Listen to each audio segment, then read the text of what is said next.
guys, it's finally daytime out while I'm filming, so it is bright outside. I've done this kind of video for the last couple of weeks. Some of you guys seem to like it, and I actually really enjoy filming it. Because I enjoy filming it, but also because it forces me to be a little bit more creative in what I'm choosing to make for the week to eat. So this video is kind of a meal plan for the week on the Weight Watchers Blue program. So I'm sticking with the Freestyle program. And I'm going to show you the recipes I'm going to make, but also the groceries that I got to sort of talk you through that. Before we start with that, I will mention that I am sticking with the Blue plan, and I'll put a link right here to when the grocery and recipe thing starts if you want to just skip ahead to there, because I know everybody and their brother and sister are doing which plan I'm on kind of video, but I just thought I would tell you why I am doing what I am doing. I feel for me that the Blue plan is the right amount of freedom that focuses on the right kinds of foods to keep me on track and being healthy. So the Green plan is a little bit more restrictive. Basically, it's that you are counting points for your lean proteins. Your fruits and vegetables are still free, but your lean proteins, your eggs, your chicken breasts, things like that are points. You do get more points overall. For me, I look at that plan, and my issue is that I tend to always focus towards carbs, and I have a hard time. Given the freedom and the choice, I wouldn't tend to choose proteins. I was vegetarian for 10 years when I was younger. I don't naturally gravitate towards eating meat. If I am cooking just for myself, 95% of the time, I will choose to eat vegetarian food. So the fact that chicken and fish, even though I don't eat fish very much, is free, as well as ground turkey and ground chicken, lean ground turkey and lean ground chicken, because I use those a lot, as well as eggs. Those get me into eating those foods. However, if I had points and I had to choose between using those points to have chicken breast or using those points to have more carb type food, I would tend to choose more carb type food. So for me, the Blue plan focuses me on eating protein. It also aligns more with the kind of eating that my partner and I tend to do anyway. Now on the other end, we have, is it the Purple plan? The one where there are more free foods, not only your fruits and vegetables, your protein, but also whole grains. For me, I don't have great portion control when it comes to whole grains. Things like whole wheat pasta, brown rice, I can have those and they trigger me to eat more of them. So unlike protein, where I will not overeat it because I'm just never going to overeat protein, and same with fruits and vegetables, I am unlikely to just keep eating at them. I am likely to keep on eating those carb products. So that is why I'm sticking with Freestyle. So let's talk about my meal plan for the week coming up. I think I mention this every time. I am not a breakfast eater, so I don't tend to eat breakfast. I have coffee in the morning, and I think we're buying some coffee beans later in the week, and I think we're good for milk. I have either 1 or 2% milk in my coffee, so nothing to do with that. So I am looking at cold lunches. When am I going to take to work to have cold lunches? And I decided on making sort of a burrito bowl kind of situation. So I already have quinoa, and I'm going to use that instead of using a rice or something, because quinoa has a little bit more protein. So I'm going to cook up a big batch of quinoa and meal prep it for the week. I also got myself a couple of bags of 3 pepper and onion blend. I probably only need 1 bag of these. The other I'll just keep in the freezer. But basically I'm going to oven cook these, bake them on a sheet pan until they get blackened edges, and I'll put just a little bit of salt and pepper and probably some chili and cumin on there to give them a little bit of just more flavor to them. And then I'll divide that up as well. So quinoa, peppers, onions. I may cook some additional onion because I also got a fresh onion as well as the peppers here. Now generally I would go for fresh peppers. Produce is so expensive. If I buy 1 green pepper or 1 red pepper, it's going to be $2 to $3 per pepper. So this is sort of a less expensive way of doing that. And I've also had issues lately if I buy 3 peppers together that one in it is like rotting in the middle. So I thought I would try doing this with frozen just to help out with my budget. I also got a can of black beans, so I'll drain this and portion it as well for the week.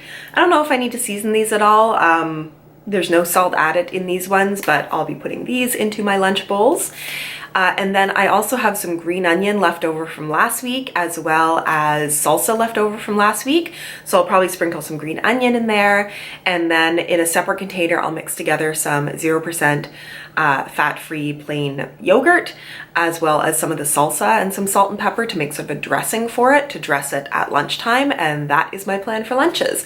Oh, except I also got some more baby carrots so that I have these easily to take along. I still have some of the mini cucumbers left from last week, so I do have some veggie options as well. Got another bunch of bananas because I'm enjoying having a banana every day. And my partner bought a bag of Honeycrisp apples on sale. I also still have some apples in the fridge. And he gave me some of the ones that he bought, so that generally I take an apple and a banana with me to work. I don't tend to eat both. Sometimes I won't eat either, but if I don't, then I come home and have them, I almost said after school, have them as an after work snack to get something in my stomach, because I usually don't eat dinner till like 6:30 or 7. I also did buy, just to kind of keep on hand, some of this light rye bread. I think this may only be a Canadian thing, but I got the Dimfelmeyer brand. Basically, this is original Swedish style light rye, and this ends up being 3 points for 2 slices of bread or 2 points for 1 slice of bread. I tend to always have 2. It freezes really well and then is good to toast up again, and you get a fair amount of it in there, so I like keeping this on hand in the freezer if I ever feel like, generally in the freezer I have like some leftover chili and stuff like that, so if I'm having a night for dinner where I'm reheating some chili, I can have some like toast and cheese to go with it. As far as the 2 dinners I have planned for this week, and I've mentioned this before, but my partner and I tend to split on making dinners, so I make 2 to 3 dinners, he makes 2 to 3 dinners.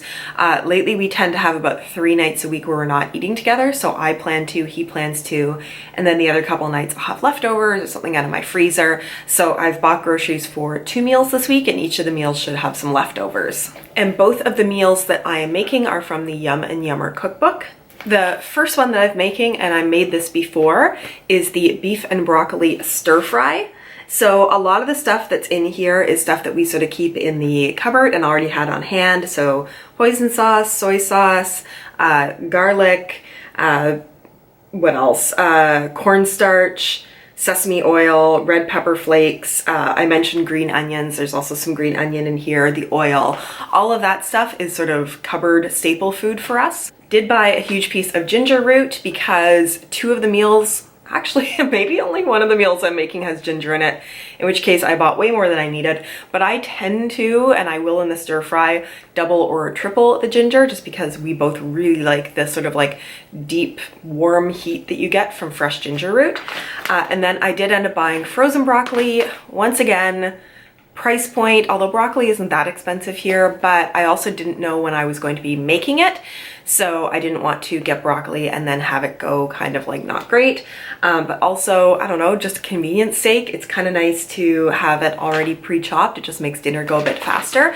I did not buy the flank steak yet to go into this recipe because, once again, I think I'm going to be making this later in the week, like probably Wednesday or Thursday night.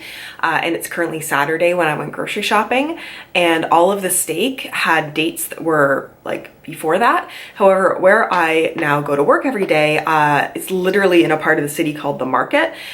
So there are like lots of fruit and veggie and cheese and meat and fish markets all around me.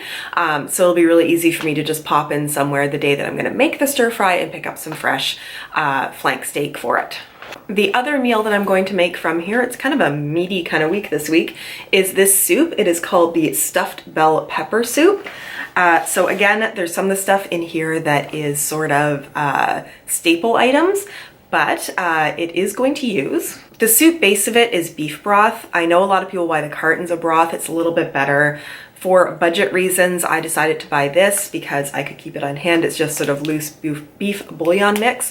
So I'll use that and mix it up to use in the recipe. The recipe calls for both a can of like small diced tomatoes and a can of tomato sauce. or some kind of tomato sauce. I know this isn't actually tomato sauce, it is crushed tomato. However, this doesn't have any points associated with it, so I can kind of control the points in the recipe a little bit more. But I did end up getting the diced tomatoes that are the Almer Accents ones that have chili seasoning in there with it. And I believe they also have like some green pepper and like chunks of onion or something in there. Yeah, onion powder, dehydrated onions, dehydrated celery, dehydrated green bell pepper, some of those things, although well, there's a little bit of sugar in here, so there may be some points in this, but I think it will help with the flavoring of the soup.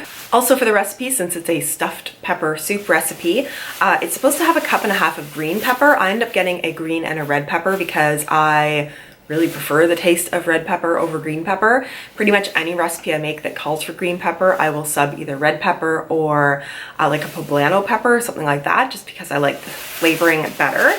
And then there's also onion in the soup, and I got an extra onion in case I want to do some extra for my burrito bowls for the week. The recipe does call for ground beef, so I just got some extra lean ground beef for the recipe.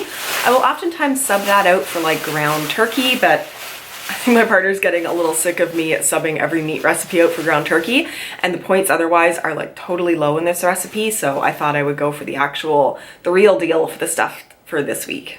And finally, as always, I had to find the best deal I could on some 0% plain Greek yogurt. It happened to be the Liberté brand this week, which I really enjoy.